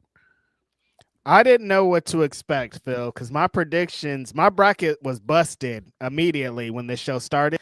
And so coming into this finals match, I was like, well, there isn't a world where Jon Moxley beats Okada here, right? But then, like, the story was being told in front of our eyes, Phil. This was like a Moxley's Rocky, essentially. Like, there's like the crowds behind him. He has everything on his side. His tournament, he's already had a fire match. Like, how could he lose this? And like as the match grew on, it felt like it's like, oh, I don't know if there's anything that Okada could do to beat Jon Moxley in this match, because Okada was trying it all, like underhanded tactics, catching Moxley off guard, hit him with a drop kick out of nowhere. But Moxley just had, I know we said it a couple of times, like the fighting spirit was really on today in this last match. He felt like he couldn't lose, and he didn't. Yeah. I like the elements like Renee being ringside. I love that they've added that. And then the promos we got beforehand. Yeah, the promos we got beforehand with both Moxley and Okada. And Moxley again, there's nobody back there when he's cutting that promo. I don't know if people noticed that. He was standing there by himself. And he's just like, well, Okada, you got to kill me. And like I said, I was here for it. After the way he won his semifinals match, I was like, no. He was in. I'm locked in. I did think at this point, and again, how could I doubt this guy in Chicago? This guy is godly in Chicago. Yeah. I did think, I was like, all right, well, Okada's gonna win because I thought for sure like either Okada or Takeshita were gonna win this tournament because the whole build around was, okay, Okada's coming in as the best tournament wrestler, and like his biggest opponent coming into this is this year's G1 Climax winner. So when both Takeshita and Fletcher were out, I was like, oh, Okada's probably gonna repeat. Yeah, I was wrong. Sorry, I doubted you, Mox. I was totally wrong. I don't know what the hell happened, Phil. I was shocked the entire night. And then this match happened, and then I was shocked again. I'm like, wait, what happened? Like, I legit said, wait, what happened after the finish of this, of Jon Moxley beating Okada in this match? Again, it came into play. Okada's trying to find these things and screwdrivers and Don Callis and Kyle Fletcher, and there's all these elements that he's adding. But Jon Moxley legit was just so focused on winning this tournament and not about any of that. Like, that was what got him over. Yeah, the ankle lock came into play again. Okada's looking for any advantage he can get over Moxley. Moxley's not going for none of it. He's not falling for any of it. And then, man, what a great end to the Continental Classic. Halfway through this match, Okada started doing the same thing. The fighting spirit started to come in when he kicked out at one and he like started shaking. It was like, I was like, bro, we are here, bro. Big New Japan style matches, fighting spirit. I love it here, bro.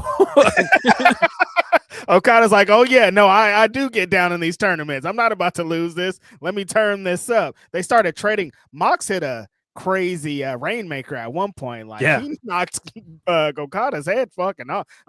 Mox all night with the lariats was crazy. Yeah, the setup for the Rainmaker that Mox then counters, hits with a Rainmaker of his own. That looked great. When Mox is just coming straight at Okada, hitting him with the layers, and he's like not even budging, not selling. He's just looking at him like, "Get out of here."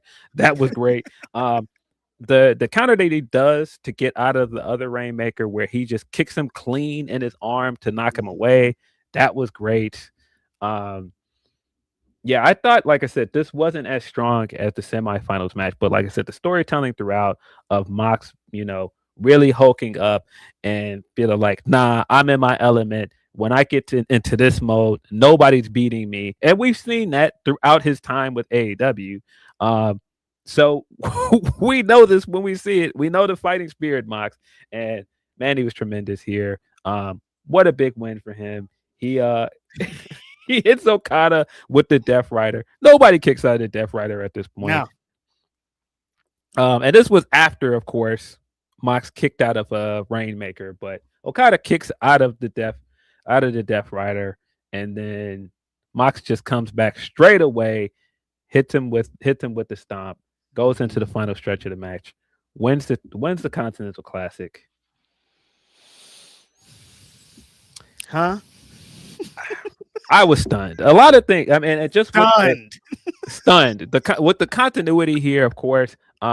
The other time Moxley went to the finals in the Continental Classic as a member of the then Blackpool Combat Club, he lost to Eddie Kingston, and everything about this just felt like, okay, this is what the Continental Classic is supposed to be. You got to come here, and when it gets down to it, when the bell rings, none of the rest of that stuff matters. None of that character stuff matters. None of the heels, none of the factions, none of that. When you get in this ring, you got to prove you're the best. And if you can't, get out of here.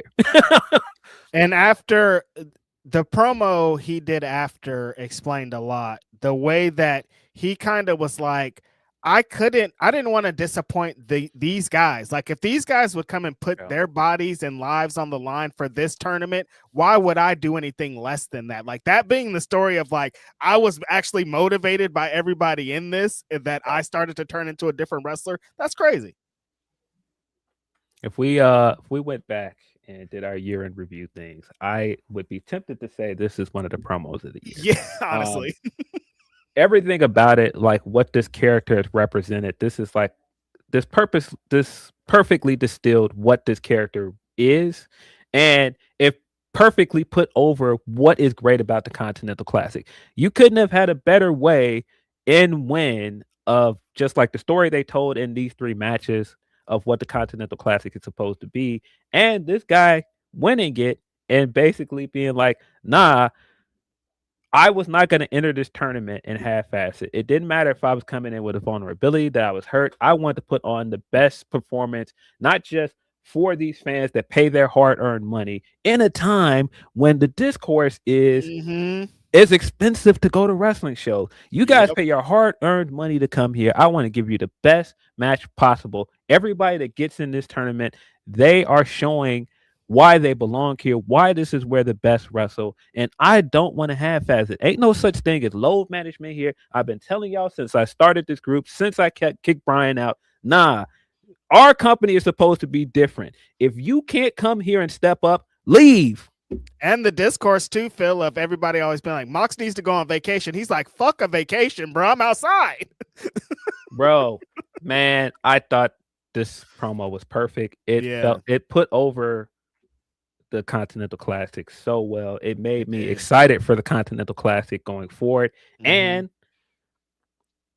the little bits of storytelling they sprinkled in there, because this again continued to advance the stuff with the Death Riders and to continue to move his character forward, because I think people are like, this came out of nowhere. Why is he being a babyface now?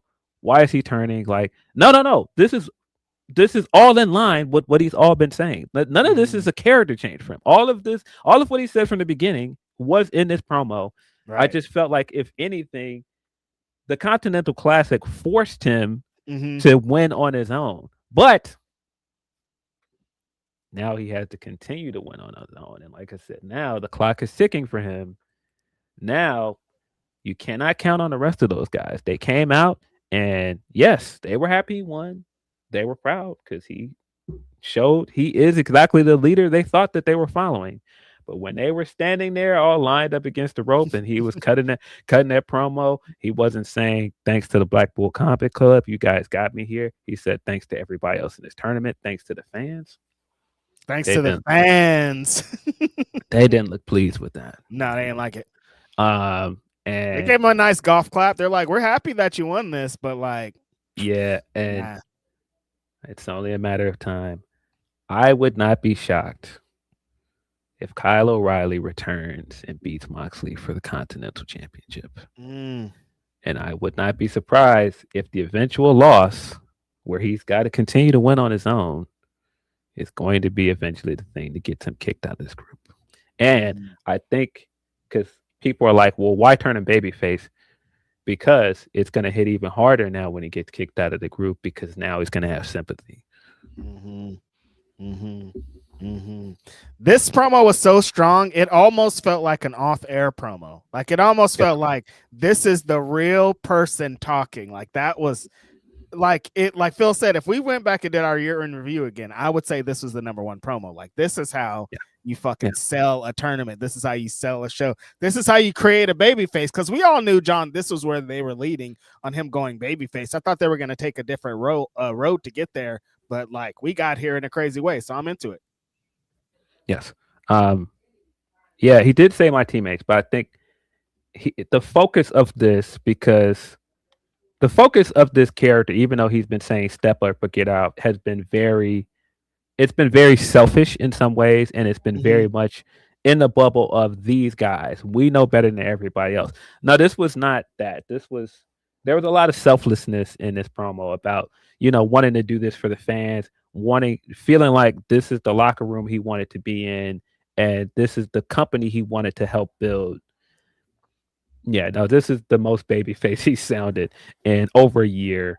And like I said, I don't think that meshes exactly well with what the rest of these guys feel, because Marina keeps telling y'all, look, man, that's cool and all. Let's jump these fools. So I don't think that babyface stuff is gonna last that long with the rest of them. When bro held the belt up to the crowd and said, "This is for you guys," I'm like, how do you like with that? I ain't never seen a Death Rider say nothing like that. Like we're onto something else. But like, how could he not, Phil, after the crowd rallied him into winning this tournament essentially, and what they've been doing recently? Like he had to tell that story. Yeah, and the Continental Classic is going to be seen for some people for forever as AEW's response to G1. Yes. And I think that one of the things that has always made the G1 special is those reactions after the match of like the confetti coming down, and just like think of how like iconic that shot of Shibata like in the yoga pose next to the championship, and like all of these other moments. And this very much felt like that. This felt like the end of a G1 climax. This felt like what the Continental Classic should represent. This felt like a big deal. I loved it, and it really very much sets up the next guy. You gotta put it all on the line to win this championship or this tournament. And if you're not ready to do that, then don't even show up. And that you bring up a good point, Phil, because I forget that we're going to look back. It's not just in the vacuum of what happened in this tournament. When we look back, what are the names that represent the people that won this tournament? It's going to say Okada, or it's going to say Eddie Kingston, Okada, John Moxley. You know what I mean? They want it to be, they want it to look a certain way. It's not all about what happened here, but it's about what Moxley represents. It's about what this tournament is. There's so many things that went into why he won this. Yes. Kenny Omega has to be in this tournament at some point. Dog. He has to. Come on. There's so much that I thought about coming out of this tournament and the way it ended. Like, no, this has to be Kenny's tournament at some point. I don't know when. I don't know when he'll be healthy enough to do it, but it has to happen. Can you Yeah, like I don't like it's a big thing to say, but like it's gonna look crazy if we go in history and there's never a Kenny Omega Continental Classic. Like, what is your tournament when Kenny Yeah. Omega was right there? You got to do it. I know it's crazy and it's a lot, but like you got to figure out a way to make it work. Has Yes. to. I also really love the way that Fletcher has really tried to surpass his performance every year, and he keeps getting better and better. He was trying to surpass his score from last year, and he hasn't quite put it all together. Eventually, he's going to win a Continental Classic as well. Oh That's going to yeah. be a big moment for him. Mhm. Um, but man, what a big success that this tournament has ended up being for this company. It's such a great way to end the year. Yeah. Um, it's one of the things I look forward to every year now. So, and I think just the reaction throughout the night to the Continental Classic and the matches just tells you how much the fan base loves it. Like it's tournament, it's old school. It's just two wrestlers going at it. Like it's what wrestling was built off, and it was crazy. A bunch of amazing matches. Like it's such a huge success for AEW. You got to continue this. Yeah, yeah. The main event for the AEW World Championship, Samoa Joe defended his belt against MJF, Hangman Adam Page, and Swerve Strickland. Um, I did not think about this until like maybe a few minutes into the entrances for the match and how the crowd was reacting for each entrant, and like this felt like a big main event. Um, this is the first time in over 2 years that the Chicago crowd has gotten a world championship as the main event for a pay per view. I don't know if people realize that, but Mhm. like last year, it was last year All Out. It was the cage match, right? Mm. Oh yeah. You're right. Sorry, it was it was a cage match. Hmm. It was Hangman versus Swerve, Yep. and then the year before that, it was the Orange Cassidy Mox match for the national championship. Right. That's the one I was at. And Mox won that match again. Mox in Hmm. Chicago. um, uh, so this is the first time in a while, and I think one of the poor things that happened with All In is All In became the biggest show of the year for the company, and then you did All Out right afterwards, and so Hmm. you were trying to like figure out how to do a build within a month for a big championship match for that card, and it wasn't working. Like they didn't put a world championship on the show 2 years ago, which I thought was a mistake. Crazy. And then you went with Bryan versus Jack Perry last year, and that of course didn't feel like a main event, and you ended up going with an unsanctioned match last. Um, you could tell the difference in the response to the crowd when you had a big main event caliber match and a world championship match at the same time.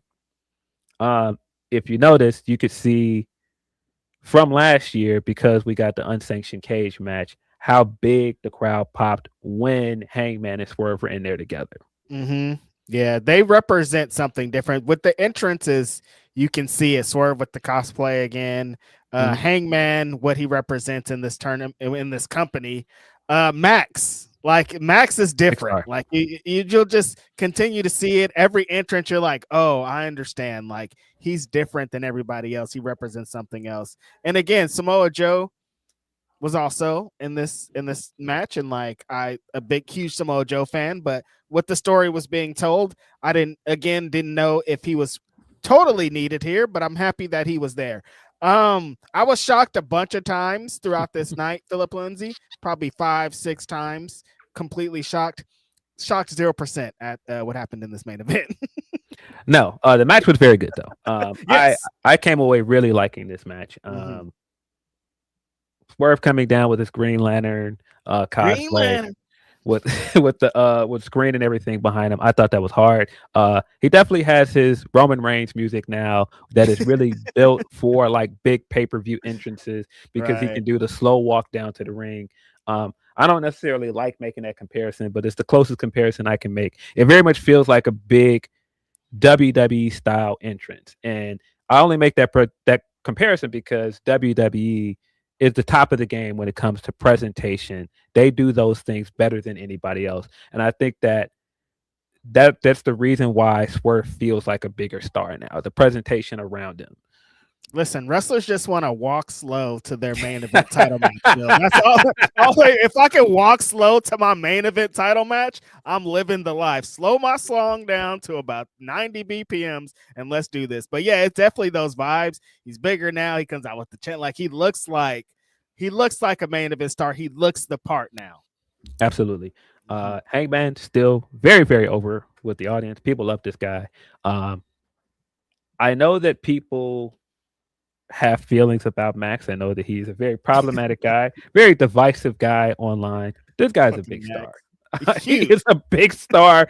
And seeing it in person, the way that people in the arenas react to him. Now, there's a reason why we're going back to the well with Max. There's a reason why Tony trusts in this guy and he keeps breaking glass in emergency with Max because he's a star and they've done the work to build him up as one of their, not even one of their top homegrown guy.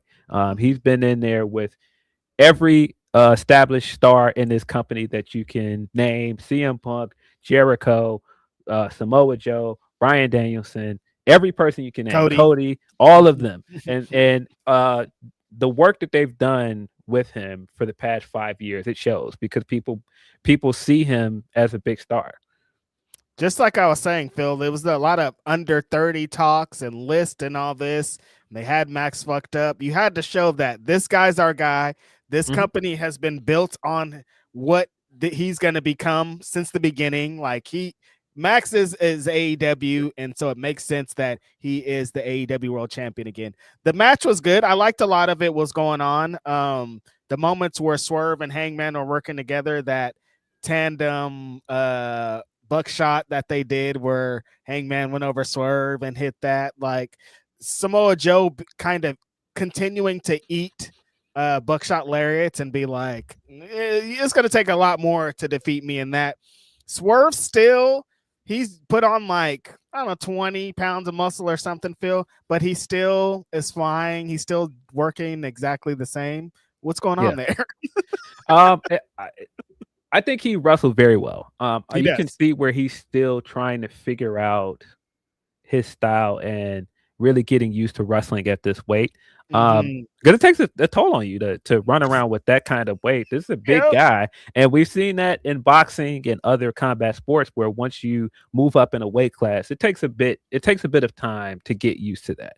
And I think you can see that since he's been back, and he's also coming back from knee surgery. You know, he's still getting there, but I thought he wrestled a great match. I think that the chemistry that he has in there with Hangman was on full display here. I love that they're continuing to pay off, that these guys have respect for each other and they went through hell with each other. So nothing else scares them. Joe is like, whatever. Max is like, whatever. And every time anybody tried to get in between them, when they were having their face-offs, they would just turn around and beat them up and then go back to what they were doing. Like, yeah, stay out of this, basically. That was great. Joe still being a threat with the muscle buster. Every time he tried to set that up, it was just like, hurry up and get this out of here because that is a match ender. That was great. I still came away after all of their interactions feeling like Swerve and Max is the money match guys. It is. Their interactions where he did the D-bag spot on Swerve and then Swerve came back and did it to him. I was like, yeah, I still think they got a one-on-one match in them. They do. A good one too, Phil. Yeah. Like they just teased the spots that they teased in this. All their interactions were like, oh, they got a main event world title match in the running because they work really well together in a lot of this. Max being what you thought he would be in this match and hiding for a lot of it, and he's down and he's trying to find his moments. I think it was great, like continuously trying to hit the heat seeker pile driver and get into those positions. Like it played into what Max represents, and because you thought like, why would he take a 4-way match? But then he worked like he would work in a 4-way match. This is a perfect scenario for him. They're going to be focused on each other. This is Hangman's greatest rival in there with the guy that just beat him for the championship. Yeah, he's not going to be totally focused on me. This is perfect for me. And that's exactly how this played out. He kept picking his spots, and That's how he eventually won the match. He picked a spot where it looked like Hangman was going to hit the buckshot lariat again on Joe to finish the match. He ends up interfering when he hits the heat seeker, and it's like, oh, yep, that's it. And Max is the new AEW World Champion. I still don't love how we got here. I still think this would have made more sense if Hangman remained champion all the way up to World's End. But I also understand the logic of, okay, have Max pin Joe, so you still really didn't beat Hangman. I know you're Right. gonna come out of this and gloat and say, haha, I beat all three of you guys. I got my revenge on Joe after he beat me at World's End a year or so ago, but we still haven't beat Hangman, and so Mhm. we're probably gonna go back to Hangman Max later next year. I think that that's a big match that you can play off again. But again, I think the swerve match is there. That's still the big money match I want to see. You've got other ones. You've got Kenny Omega in the wings. You've got Mhm. Darby Allin. You've Yep. got Bandito.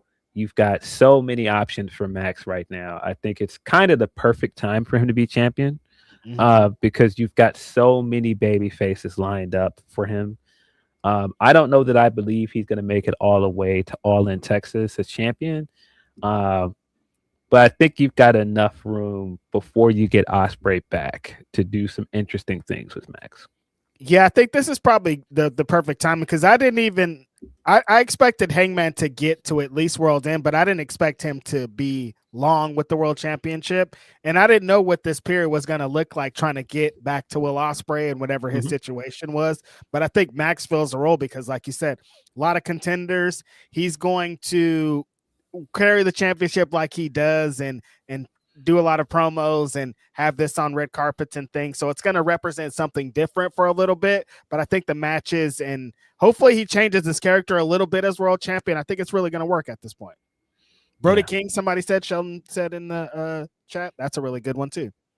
Yeah, but really fun night of wrestling. Most of the Mhm. people I talked to that went to the show enjoyed themselves. Y'all But popped hard for MJF winning too.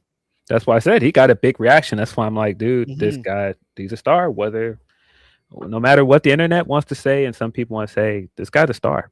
Yeah. Yeah.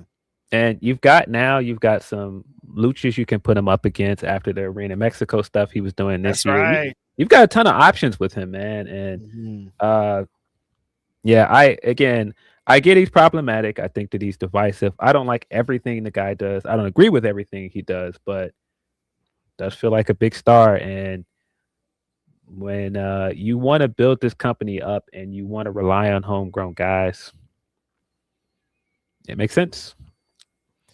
It does. And if the contrast is we have Continental Classic stuff also, then it work. Like if that's the vibe now, is everybody's going to be hooping like that? It'll all work out having Max on top. Yes. We got a few more super chats, and then we are going to ride off into the sunset. Mm-hmm. From Van Twinblade, he says, there are people boo booing Mox's speech like he didn't say, prove to me you nerds respect the game, and the C2 didn't just do that. Yeah, I thought that um, the promo was perfect because it advanced the storyline with Mox and the Death Riders, and Mm-hmm. it shows some real character development for him.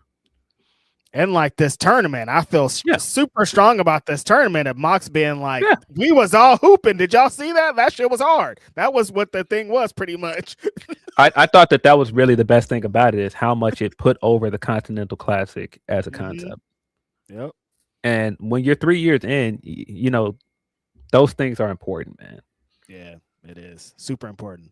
Uh, I figured we were going to get one of these. We got another super chat um, where Peter Rosenberg complaining about the promo is a perfect encapsulation of who Peter Rosenberg is.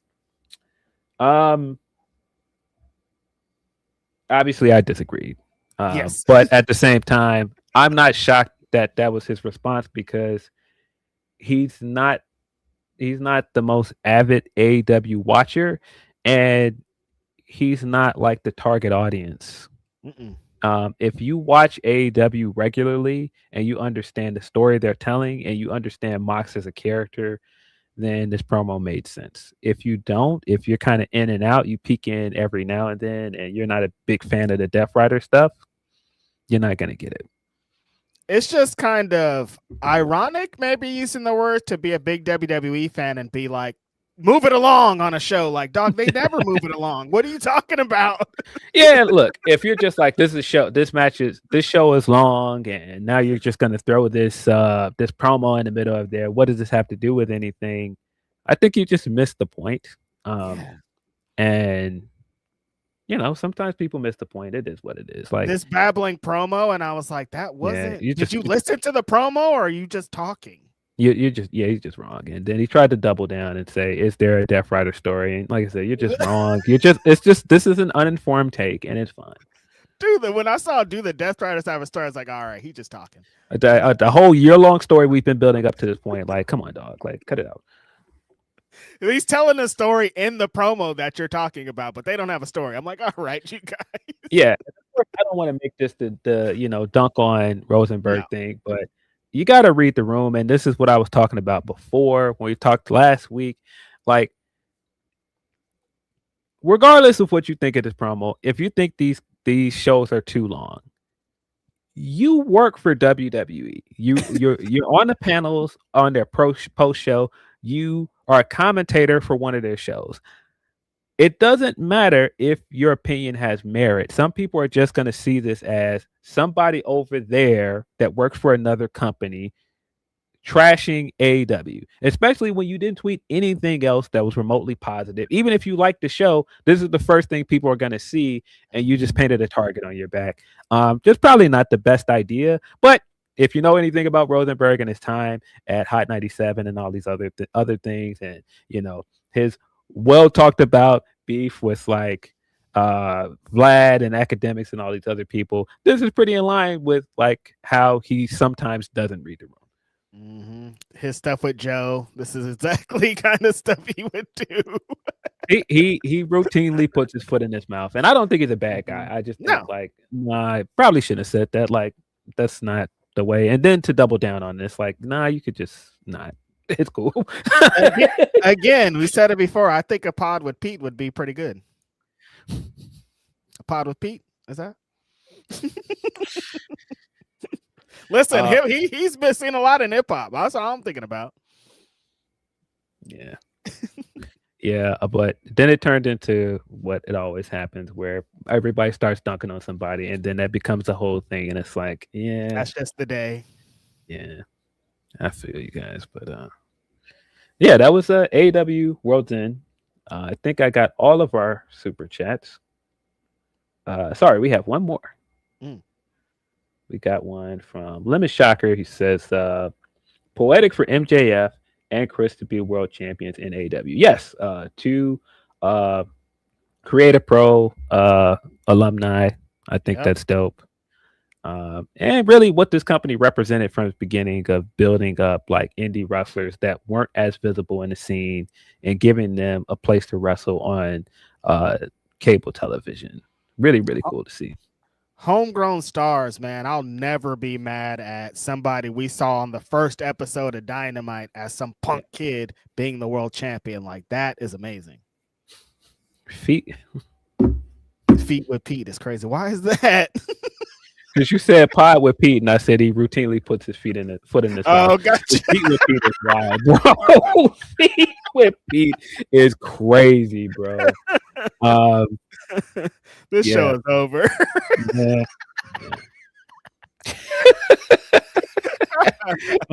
Appreciate you guys for pulling up for this Monday live review of AEW Worlds End. We'll be back at our usual time slot on Fightful Saturday at noon Eastern. Like I said, look forward to more live streams like this on this channel. We will continue to do the pay-per-view reviews on here. We'll probably give you like other live streams. So stay tuned for that. Appreciate all the support of this channel. So appreciate all the support you give us as a podcast. Can't say enough how much that means to me, man, because we work very hard at this. Appreciate you guys as always. It's our last bit for 2025. I don't know if you have any parting Words for 2025. I don't know if we want to end the year on Feet with Pete.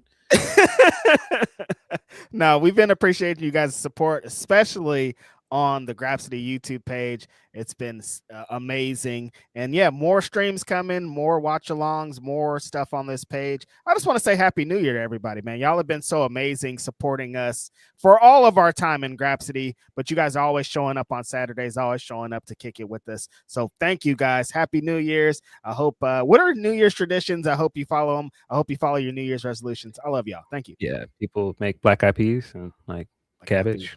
Eat grapes or something under the table. Yeah. Is that Denise's thing? Whatever Denise thing was, that was weird. Eggs. Yeah, and I don't know. But yeah, I appreciate you guys. Hope everybody is continuing to have a good holiday season. Have a good and prosperous new year. And we will see you on the other side of this thing in 2026. This has been Grapsody. I'm Phil Lindsey. It's Righteous Reg. We are out of here.